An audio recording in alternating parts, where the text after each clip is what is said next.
किताब निकाल ली होगी और एक कॉपी पेन से निकाल करके और आप जो है अपने अभ्यास को मेरे साथ साथ पूरा करेंगे। सबसे पहला गणित का जो चैप्टर है आपका कक्षा 7 का, कक्षा 7 परिमेय संख्या, परिमेय संख्या प्राइम नंबर। तो इस परिमेय संख्या को हम कैसे पूरा देखते हैं। देखो, जो संख्याएं आपकी P अपॉन क्यू के रूप में होती हैं, P बटे क्यू के रूप में होती हैं, उनको हम परिमेय संख्या कहते हैं। बस इसके लिए एक शर्त है कि क्यू बराबर ना होना चाहिए 0। जैसे आपने कहा 2/3 परिमेय संख्या है, हाँ है। 4/6 परिमेय संख्या है, हाँ। 7/8 परिमेय संख्या है, हाँ है। इसी प्रकार क्या 2 भी परिमेय संख्या है? हाँ है। आप कहोगे इसके बटे में तो कुछ नहीं है। जिनके अपोन में कुछ नहीं होते वहां पर हम 1 ले सकते हैं, ये भी परिमेय संख्या है। लेकिन अगर 2 के अपोन 0 आ जाए, 7 के अपोन 0 आ जाए, तो जिनके अपोन में 0 आ जाएगा नीचे का, यानी कि नीचे का 0 नहीं होना चाहिए, तो वो परिमेय संख्या नहीं है। तो इन परिमेय संख्याओं से संबंधित ही हम प्रश्न करेंगे। देखिए, अब आप लोग अभ्यास खोलिए इसकी।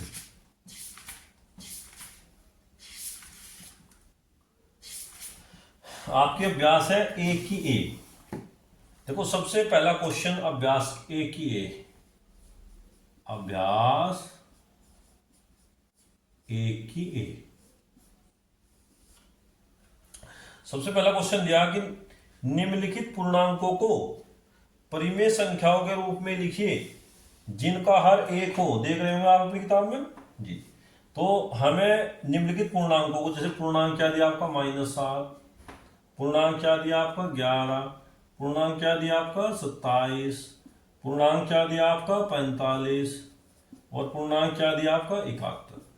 इनको ऐसी परिमेय संख्याओं के रूप में लिखना जिनका हर एक हो। अब देखो ऊपर का, देखो अब हर क्या हो, जैसे हमने P अपॉन Q लिखा था, तो ऊपर का अंश होता है और नीचे का हर। ठीक है। अब देखो, इनको ऐसी परिमेय संख्याओं को लिखना जिनका हर एक हो, यानी कि नीचे का 1 होना चाहिए, तो सबके अपोन में 1 लिख दो। कितना आसान। यह है कि -7/11/27/, माइनस के 45/1 और 71/1। तो क्वेश्चन नंबर आपका पूरा हो गया, ये परिमेय संख्या के रूप में। अब क्वेश्चन नंबर आपका चलेगा सेकंड, दूसरा क्वेश्चन। ध्यानपूर्वक देखिए, इसमें इसने कहा कि -4/5, दूसरा क्वेश्चन है आपका, -4/5 को ऐसी परिमेय संख्याओं के रूप में व्यक्त कीजिए जिनका अंश क्या हो, अंश होना चाहिए। देखो क्रम से कितना अंश होना चाहिए। पहले क्या क्वेश्चन में है, अंश होना चाहिए 8, अंश होना चाहिए आपका -16, अंश होना चाहिए आपका 20 और में होना चाहिए, अंश होना चाहिए आपका -24। कहने मतलब है कि जो -4/5 है, इसका जो अंश है वो 8 होना चाहिए शुरू में। अब ऊपर का 8 है, तो 8 कैसे करें, इसमें तो माइनस है, यहाँ पे प्लस का है। अब इसमें क्या करेंगे, परिमेय संख्याओं में माइनस को ऊपर नीचे लिख सकते हैं, इसको कोई इफेक्ट नहीं पड़ सकता। इसको वैसे लिख सकते हैं -4/-5, ऐसे भी लिख सकते हैं, कोई फर्क नहीं पड़ता। ऐसे लिखो चाहे ऐसे लिखो, इससे कोई फर्क नहीं पड़ता। अब इसके बाद ऐसी परिमेय संख्या के रूप में व्यक्त करना है जिसका अंश यानी कि ऊपर का 8 हो। तो प्यारे बच्चे बताओ मुझे कि इस 8 में, इस 4 में कितने की गुणा करें कि 8 हो जाए। देखो कितना है, 4 का पढ़ा पढ़ो, कितने बार है, 4 दूनी 8, इसका मतलब 2 आएगा। अब ऐसा तो यानी 1 में गुणा करेंगे, 2 के ऊपर गुणा, 2 के नीचे गुणा, तो कितना आएगा आपका क्वेश्चन, 4 दूनी 8 और 5 दूनी 10। तो ये आपका क्वेश्चन नंबर 2 का क्या कंप्लीट हुआ। देखो अब अंश कितना आएगा आपका 8/-10। अब इसका क्वेश्चन नंबर में कहा अंश कितना होना चाहिए, -16। ये कितना है, -4/5। अब वो माइनस का है, अंश माइनस का है, तो उसका मतलब नीचे ले जाने की जरूरत नहीं। अब इस 4 में कितने की गुणा करें, 4 चौक 16, तो 4 के ऊपर गुणा, 4 के नीचे गुणा, तो कितना होगा, 4 चौक 16 और 5 चौक 20। क्वेश्चन नंबर 2 का भी आपका कंप्लीट हुआ। अब क्वेश्चन नंबर आपका में कहा अंश होना चाहिए 20, तो ये क्वेश्चन कितना भाई, -4/5। अब 20 कैसा है, प्लस का है, इसका मतलब माइनस को नीचे लाना पड़ेगा। तो 4/-5। अब इसमें क्या करेंगे, 5 के ऊपर गुणा और 5 के नीचे गुणा, तो कितना आएगा, 5 चौक 20 और 5 5 25। तो ये भी आपका कंप्लीट हुआ। देखो अब इसका अंश 8 आएगा, इसका अंश 16 आएगा, इसका अंश कितना आएगा, 20। अब क्वेश्चन नंबर घ बचा बस आपके पास। अब अंश होना चाहिए आपका 24, तो माइनस के 4/5 है और वो भी माइनस का, इसका मतलब है अब 4 में कितने की गुणा करेंगे, 24 और 6, 4 का पढ़ा पढ़ लो, 4 एकम 4, 4 दूनी 8, 4 3 12, 4 4 16, 4 5 20, 4 6 24, तो 6 के ऊपर गुणा, 6 के नीचे गुणा, तो कितना आएगा आपका 6 चौक 24 और 5 6 30। तो इस प्रकार क्वेश्चन नंबर 2 हमारा कंप्लीट हुआ। अब इसका क्वेश्चन नंबर 3 देखिए आप लोग। इसमें दिया -5 और -7 को ऐसी परिमेय संख्या के रूप में लिखना जिनका हर कितना हो, ये दिया। ये अब उसमें उल्टा करते हैं, पहले अंश किया अब हर। जैसे क्वेश्चन नंबर 3 का है -5/-7, -5/-7 को ऐसी परिमेय संख्या के रूप में लिखना जिनका हर कितना होना चाहिए, क्रम से देखो, हर होना चाहिए आपका क्रम से, पहले होना चाहिए 7, फिर होना चाहिए -14 ख में, फिर होना चाहिए आपका 21 और फिर होना चाहिए आपका -35। अब सबसे बड़ी सोचने की चीज ये है कि माइनस तो उसने लगा दिया, अगर माइनस ऊपर हो माइनस नीचे है तो इसको हम ऐसे भी लिख सकते थे 5/7, इससे कोई फर्क नहीं पड़ता क्योंकि माइनस माइनस प्लस। अब हमको ऐसे ही परिमेय संख्या के रूप में लाना जिसका हर कितना हो 7। देखो पहला क्वेश्चन तो अपने आप ही क्लियर होगा, माइनस अगर दोनों हट जाए तो कितना होगा 5/7, तो अंश कितना है 5 और हर कितना है 7, हमें हर 7 ही लाना था, कंप्लीट हुआ।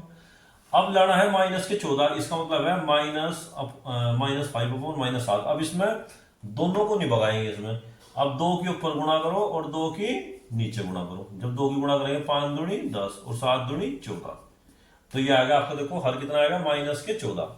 अब उसने कहा कि हर कितना होना चाहिए आपका 21, तो -5 और -7 और गुणा कितना होगा 21 करने के लिए नीचे 3 के ऊपर गुणा 3 के नीचे गुणा, 7 तिया 21, देखो 5 तिया 15 और 7 तिया 21, ये भी कंप्लीट। इसके बाद इसने हर कहा -35 होना चाहिए, तो -5 और अपॉन -7। अब देखो इस 7 में कितने की गुणा करें भाई 35 हो, 5 7 35, तो 5 के ऊपर गुणा 5 के नीचे गुणा, देखो 5 5 25 और 5 7 35। अब देखिए अब इसमें हर कितना होगा 7, इसमें हर कितना होगा -14, इसमें हर कितना होगा 21 में प्लस का था, तो इसका मतलब है दोनों प्लस के हो जाएंगे, ठीक है। इसमें माइनस का था, इसमें चेंज करने की कोई जरूरत नहीं है। तो क्वेश्चन नंबर अभ्यास 1 का प्रश्न नंबर 3 भी आपका कंप्लीट हुआ। बहुत छोटे छोटे से प्रश्न है आपके, एक बेसिक नॉलेज के लिए दिए उन्होंने। अब इसमें क्वेश्चन नंबर 4 दिया आपको, निम्नांकित परिमेय संख्याओं के हर को धनात्मक बनाइए। जैसे यह आपका क्वेश्चन नंबर क्या है, ये पहला है -9/-11 है क्वेश्चन है आपका, 11/-17 गया क्वेश्चन है इसका, -4/-19 और घ क्वेश्चन है इसका 7/-13। अब इसने कहा कि इसके हर को धनात्मक बनाना, यानी कि नीचे का हमें धनात्मक करना। देखो पहले वो कैसे बनाएंगे, हर को धनात्मक, माइनस से माइनस कट गया तो कितना आएगा भाई, इससे कट गया 9/11। देखो इसका हर तो धनात्मक हो, चलो जी इसमें माइनस का है तो इसमें क्या करेंगे, माइनस को ऊपर लेते जाएंगे, माइनस के 7/13 ऐसे भी लिख सकते हैं, कोई दिक्कत नहीं है। अब हर कैसा हो गया धनात्मक। अब इसमें भी वही काम करेंगे एज इट इज, माइनस के 11/17 इसको ऊपर लेते गए माइनस के पास 11 के। अब इसमें क्या करेंगे, इससे ये कट जाएगा तो कितना आएगा 4/19। देखो सबके जो हर हैं वो क्या हो चुके हैं आपके धनात्मक हो चुके हैं। तो क्वेश्चन नंबर 4 भी आपका कंप्लीट हुआ। इसके बाद चलेगा आपका क्वेश्चन नंबर 5। क्वेश्चन नंबर 5 में देखिए आप लोग क्या दिया गया है इसके अंदर। इसमें दिया क्वेश्चन नंबर 5 में, निम्नलिखित परिमेय संख्याओं के अंश को धन पूर्णांक बनाइए। 5 का कह देंगे आप लोग। इसमें दिया क्या क्वेश्चन है, देखो अब क्या करना, पहले हर को धनात्मक किया, अब अंश को करेंगे माइनस के 7/13। अगर इसके हर को हमें धनात्मक, अंश को हमें धनात्मक करना तो ऊपर के माइनस को नीचे ले आओ, 7/-13 हो गया। लो जी ऊपर का अंश जो हो गया आपका धनात्मक हो चुका ये वाला। इसके बाद देखो इसमें दिया इसने माइनस के 11 बटे माइनस के 19, तो माइनस से माइनस कैंसिल, तो कितना आएगा 11 बटे 19, ये भी कंप्लीट हुआ आपका। इसके बाद दिया इसने भाई माइनस के 18 बटे 23। अब देखिए ऊपर का हमें धनात्मक करना तो माइनस को नीचे ले आओ, तो 18 बटे 23, ये भी कंप्लीट हुआ आपका। इसके बाद दिया माइनस के 19 बटे माइनस के 23, माइनस के 19 बटे माइनस के 23, इससे कट गया, कितना आ गया 19 बटे 23। अब देखिए आपको 7 भी धनात्मक, 11 भी धनात्मक, 18 भी धनात्मक, 19 भी धनात्मक। अब हमारे जो अंश थे वो क्या हो चुके हैं, धनात्मक हो चुके हैं सारे सारे। देखिए जान दो। इसके बाद के अगला क्वेश्चन दिया कि निम्नलिखित संख्याओं में कौन सी परिमेय संख्या धनात्मक है। देखिए इसमें देखना कि कौन सी धनात्मक है, जिसमें प्लस होगा वो धनात्मक है। जैसे इसने दिया माइनस के 9 बटे माइनस के 13 है, इसके अंदर दिया आपका 11 बटे माइनस के 19, और गै दिया आपका भाई माइनस के 7 बटे माइनस के 23, और इसके बाद घय दिया आपको 8 बटे माइनस के 13, ये आ गया आपका। ठीक है, अब देखिए इसमें इसके अंदर माइनस से माइनस कैंसिल हो जाएगा, तो बचेगा आपका 9 बटे 13, तो इसका मतलब ये भी आपका धनात्मक है। इस क्वेश्चन के अंदर चाहे माइनस ऊपर भी लिख सकते हैं, नीचे लिखेगा, माइनस बिल्कुल नहीं जाएगा, ये आपका धनात्मक नहीं है, ये ऋणात्मक है। इसमें माइनस का माइनस कट जाएगा, ये भी धनात्मक है, ये भी आपका धनात्मक नहीं है, ऋणात्मक है, क्योंकि माइनस का है तो ऊपर जाएगा नीचे जाएगा। इससे अगले क्वेश्चन में कहा कि कौन सी ऋणात्मक है, बिल्कुल सेम एज इट इज इसी प्रकार करेंगे हम। उसमें देखेंगे कौन सी ऋणात्मक है, जिसमें माइनस का चिन्ह बचेगा वही क्या आपकी ऋणात्मक है। जैसे पहला क्वेश्चन दिया इसका माइनस के 7 बटे 11, माइनस कहीं नहीं जाएगा ऊपर नीचे, तो ये संख्या क्या आपकी ऋणात्मक, ऋणात्मक। इसके बाद जो क्वेश्चन दिया आपका माइनस के 6 बटे माइनस के 13, देखिए माइनस से माइनस कैंसिल, तो कितना आएगा 6 बटे 13, ये क्या आपकी धनात्मक। गया क्वेश्चन जो है आपका ध्यानपूर्वक देखिए, इसमें दिया 8 बटे माइनस के 35, कितनी भी कोशिश कर लो माइनस या तो ऊपर रहेगा या नीचे रहेगा, ये क्या आपकी ऋणात्मक,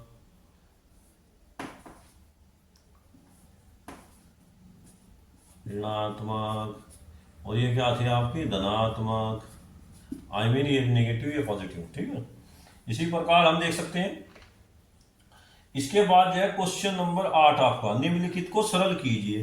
देखो सरल करना बहुत ही आसान होता है, सरल कैसे करते हैं। जैसे इसमें दिया 8 का क्या क्वेश्चन दिया, देखिए आप लोगों को इसमें दिया माइनस के 9 बटे 21। अब इसको सरल करना सबसे बढ़िया तरीका है इसका, माइनस के 9 है कितने, देखो 3 तिया 9 और 3 सते 21, इस 3 से 3 कैंसिल होगा, ऊपर कितना जा भाई माइनस के 3, नीचे कितना जा 7, तो ये आपका सरलतम रूप है, ये आपका सरलतम रूप आ गया इसका। ठीक है, सरलतम। इसके बाद देखिए माइनस के 18 बटे माइनस के 27, सबसे पहले माइनस से माइनस कैंसिल होगा, 18 क्या लिख सकते हो आप, 18 के आप गुणनखंड करेंगे, 3 तिया 9 और 9 दूनी 18, 3 तिया 9, 9 तिया 27, इस 3 से 3 कैंसिल होगा, इस 3 से 3 कैंसिल होगा, कितना हो जाए आपका 2 बटे 3, ये क्या आपका सरलतम रूप। इसके बाद दिया आपका 21 बटे माइनस के 36, 21 को क्या लिख सकते हो आप 7 गुणा 3, और 36 को क्या लिख सकते हो भाई आप 2 दूनी 4, 4 तिया 12 और 12 तिया 36। और देखो 3 से 3 कैंसिल, ऊपर तो बचा 7, नीचे क्या हो जाए 3 दूनी 6, 6 दूनी 12, तो ये इसका क्या आएगा सरलतम रूप। इसी प्रकार अगला क्वेश्चन है इसके अंदर ही, ये दिया आपका माइनस के 36 बटे 64, माइनस के 36 बटे 64। अब इसका सरलतम रूप क्या होगा, देखो 2 तिया 6 और 2 तिया 6, 6 6 36, इसके बाद देखो 4 चौक 16, 16 चौका 64। ठीक है, अब देखिए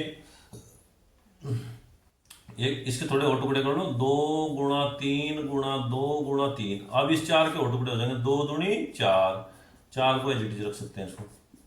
अब देखो ये 2 से 2 कैंसिल, 2 से 2 कैंसिल, ऊपर तो कितना हो गया 3 तिया 9 और नीचे कितना हो गया 4 चौक 16। अगर किसी के भी हमें गुणनखंड करने कैसे करते हैं, देखो बताता हूँ आपको। जैसे 64 के गुणनखंड करने थे हमें, तो इसको 2 से डिवाइड करो, दो तिया 6, दो दूनी 4, 2 से कट, 2 एकम 2, 2 छिकी 12, 2 अठे 16, 2 चौक 8, 2 दूनी 4, 2 एकम 2। तो ये दो दो दो हम यहाँ लिख सकते थे। ऐसे जैसे हम 36 के करने थे गुणनखंड, तो 36 कैसे करते हैं, 2 से काटते, 2 एकम 2, 2 अट्ठे 16, 2 नम 18, 3 तिया 9, 3 एकम 3। तो क्या है इसके गुणनखंड, 2 गुणा 2 गुणा 3 गुणा 3, इस प्रकार से। ये इसके क्या आ गया आपके पास, गुणनखंड। यानी कि हमें सरलतम रूप करना है तो सबसे बढ़िया तरीका है गुणनखंड करो और ऊपर से नीचे वाले आराम से काट सकते हैं। इसके बाद जो है इसका 9वां क्वेश्चन है, देखिए आप लोग ध्यान से। 9वें क्वेश्चन में दिया इसने, देखिए माइनस के 3/4, फिर एक डब्बा दिया, माइनस के 20, फिर डब्बा दिया, और इस डब्बे में 28। देखिए अब हमें ये बताना कि इन डब्बों में क्या आएगा। अब ये देखिए, अब जब माइनस का है, माइनस का हम नीचे भी ले सकते हैं, भैया तो ऊपर रहेगा नीचे रहेगा। जब ये नीचे आएगा तो इसका मतलब ऊपर का तो प्लस का रहेगा। अब 4 में कितने गुणा करें, 20, 4 पंजे 20। अब 5 की गुणा इसमें करो, 5 तिया 15, तो ये आएगा 15/20। अब ये देखिए कितने 7 28 होंगे, 4 7 28। जब 4 7 28 होगा, नीचे प्लस का तो ऊपर का माइनस का होगा, 7 की गुणा ऊपर कर लो, 7 तिया 21, तो इसमें 21 आ जाएगा। डब्बा पहला पूरा हो गया। ख क्वेश्चन देखिए इसका, ये क्या क्वेश्चन था इसका, इसमें दिया माइनस के 5 और बटे माइनस के 8। अब एक डब्बा दिया आपको, बॉक्स दिया है आपको, देखिए इसमें कितना है 24, ये बॉक्स दिया आपको, यहाँ 25 और यहाँ पे नीचे बॉक्स दिया। अब देखिए माइनस का माइनस कट सकता है, कोई फर्क नहीं पड़ता इसमें, चाहे ऊपर लिख लो प्लस या नीचे लिख लो, इससे कोई फर्क नहीं पड़ता। देखिए 8 में कितने गुणा करेंगे, 24 हो, 8 तिया 24। अब 5 में भी गुणा करो, 3 की 5 तिया 15, ये आ गया। 5 में कितने गुणा करें, 25 हो, पंजे पंजे 25, 8 पंजे 40। लो जी, ये भी कंप्लीट हुआ। जितने ऊपर गुणा इतनी नीचे गुणा। इसके बाद जो इसका गै क्वेश्चन था तुम्हारे पास, गै क्वेश्चन में दिया आपका 7 बटे माइनस के 9 बराबर माइनस के 14 बटे एक डब्बा दिया नीचे, और इसके बाद दिया भाई आपका 35। अब यहां पे देखिए आप, यहां पे भी एक डब्बा है, इसमें क्या आएगा। अब 7 में कितने की गुणा करेंगे, 14 हो, 7 दूनी 14। जब माइनस ऊपर चलेगा तो 2 की गुणा नीचे करो, 9 दूनी 18, ये तो कंप्लीट। 7 पंजे 35, 5 की गुणा हुई, 9 पंजे 45, यहाँ माइनस का आएगा, ये भी कंप्लीट हुआ। इसी प्रकार देखिए आप, एक क्वेश्चन और बच गया इसका, इसमें दिया इसमें गै क्वेश्चन, इसने दिया माइनस के 8 नीचे एक डब्बा बराबर, इसके बाद दिया 4 बटे 15 बराबर, यहां पे एक डब्बा, और यहां पे कितना दिया आपका माइनस के 60। अब एक बात देखिए आप, अब इसमें क्या है, 4 में कितने गुणा करेंगे, 8 हो, 2 की, बस 4 दूनी 8, 15 में भी 2 गुणा करो, 15 दूनी 30। इसका मतलब है जब यहाँ प्लस है तो इसका मतलब नीचे भी माइनस का होगा, जब भी माइनस माइनस कट कर प्लस का हो सकता है। इसका मतलब जब नीचे माइनस है ऊपर तो माइनस तो आना ही आना है। अब देखो 15 में कितने की गुणा करें, 60 हो, 15 चौका 60 और 4 चौक 16। लो जी, ये भी आपका लास्ट क्वेश्चन भी कंप्लीट हुआ। इसके बाद जो है लास्ट क्वेश्चन है, प्रत्येक के समतुल्य 3 परिमेय संख्याएं लिखो। अभ्यास एक की है आपके, जैसे सबसे पहले दिया उसने कै समतुल्य संख्या लिखनी 2/5, इसके समतुल्य हमें 3 परिमेय संख्या लिखनी। तो सबसे पहले क्या करेंगे, इसमें 2 की गुणा करो ऊपर नीचे, 2 के ऊपर गुणा 2 के नीचे गुणा, तो कितना आएगी 4/10। फिर वही 2/5, इसमें 3 के ऊपर गुणा 3 के नीचे गुणा, तो कितना होगा 6/15। फिर इसके बाद जो 2/5 है, इसमें 4 के ऊपर गुणा 4 के नीचे करें, क्रम से गुणा करते चल जाएंगे, तो 8/20। इसी प्रकार हम एचटीज बहुत दूर तक निकाल सकें। ऐसे ही आप लोग जो है 7/-11 की भी निकाल सकते हो, 2 के ऊपर गुणा 2 के नीचे गुणा, कितना होगा आपका 14/-22, ये पहली आ गई आपकी। इसी प्रकार 7/-11 है, इसमें क्या करेंगे 3 के ऊपर गुणा 3 के नीचे गुणा, तो कितना होगा 7 तिया 21 और 11 तिया 33, ये आपकी दूसरी परिमेय संख्या है। इसके बाद देखो 7/-11, इसमें क्या करेंगे 4 के ऊपर गुणा 4 के नीचे गुणा, कितना होगा आपका 7 चौक 28 और 11 चौक 44, ये आपकी तीसरी परिमेय संख्या है। इसी प्रकार हम निकाल सकते हैं, एक बची बस आपकी, ये आपको ने खुद करनी, -8 और बटे -5, इसी करेंगे इसमें, पहले 2 के ऊपर नीचे गुणा, फिर 3 के ऊपर नीचे गुणा, फिर 4 के ऊपर नीचे गुणा। तो प्यारे बच्चों, आज आपकी अभ्यास एक ही है, हमने कंप्लीट करा दी। इसको जो है ना आप गणित सामने रखो और ध्यान पूर्वक करो, कॉपी पेंसिल आपके पास होनी चाहिए। अगर